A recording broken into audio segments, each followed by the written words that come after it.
problem. Okay, thank you very much. I might ask... Thank you, Mr Gibson.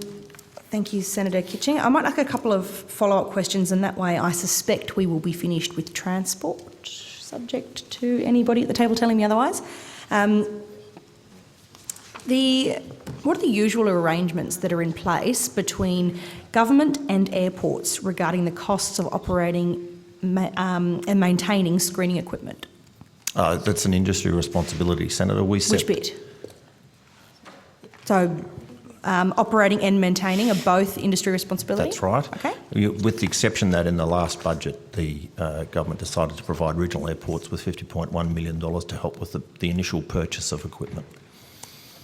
And is that the Regional Airport Security Screening Fund?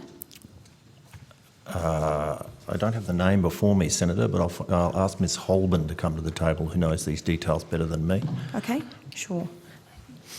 There are two funds. One assists with... There are two funds. One assists with training and one assists with capital purchases. Hello, Ms Holborn. Afternoon. Vanessa Holborn, First Assistant Secretary, Aviation and Maritime Security. You are correct, Senator. That is the correct fund for the regional airports and their upgrade to their screening equipment. What's the rationale for the increased screening standards being required? Senator, there were...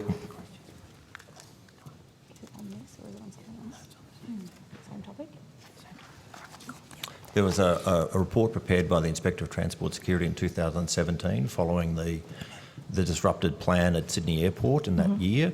It made a series of recommendations, including moving to the 40-seat rule for aircraft flying into regional airports. The lessons we've learned off the back of that disrupted plan and other advice from the intelligence agencies has led to the new regulatory requirements. Okay. And what consultation was engaged in with regional airports about getting the balance right in this?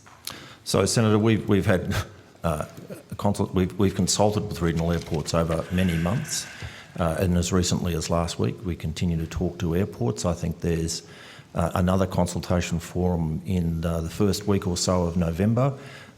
Sufficient to say, different airports have had different concerns, often around cost, but not solely.